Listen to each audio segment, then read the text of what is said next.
বোনেরা বসে রয়েছে। আমি শুধু পাঠ্যপুস্তকে পড়েছিলাম মুহাম্মদ সাল্লাল্লাহু আলাইহি সাল্লামের সময় সকল যুদ্ধে পুরুষ এবং নারীরা একসাথে সেই যুদ্ধে অবতীর্ণ হতো ইসলামের জন্য। আজকে ঢাকা ৭ আসনের এই জনসভা দেখে আমার মনে হচ্ছে সেদিনের মতো ঢাকা ৭ আসনের ভাই এবং বোনেরা একত্রিত হয়েছে আগামী ১২ তারিখের যুদ্ধে লিপ্ত হওয়ার জন্য। অতএব আগামী ১২ তারিখ সর্বপ্রথম গণভোটে হ্যাঁ জয়যুক্ত হবে। তারপরে এই যুদ্ধে ইনসাফের প্রতীক দাঁড়িপাল্লাকে আমরা জয়যুক্ত করব ইনশাআল্লাহ। ১২ তারিখের যুদ্ধের জন্য আপনারা প্রস্তুত আছেন?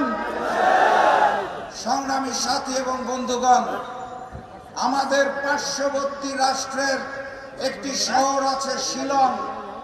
সেখানের রিসোর্টে বসে ট্রেনিং নিয়ে বাংলাদেশে নেমে একটি বড় দলের একজন বড় নেতা বলেছেন তার দল নাকি বাংলাদেশে একমাত্র বাংলাদেশপন্থী রাজনৈতিক দল।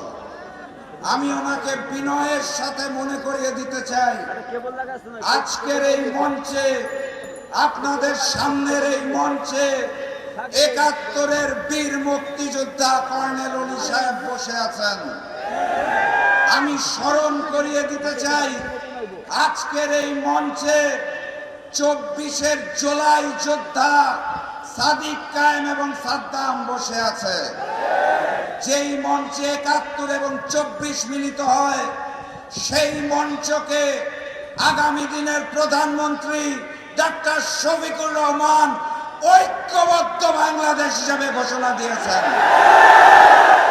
অতএব ঢাকা ৭ আসনে দাঁড়িপাল্লাকে জয়যুক্ত করে আমরা এই আসনটি আগামী দিনের প্রধানমন্ত্রী ডক্টর শফিকুর রহমানকে উপহার দেব ইনশাআল্লাহ।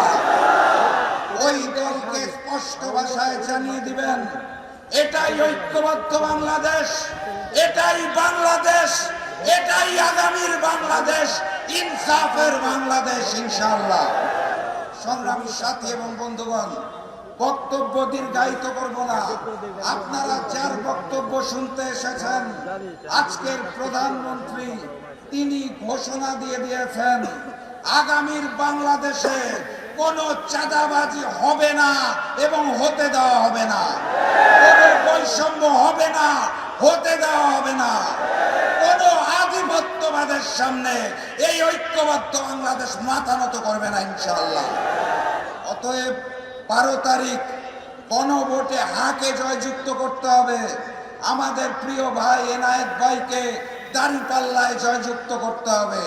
আমরা পারবো তো নাকি? তাহলে স্লোগান দিয়ে শেষ করে দেই।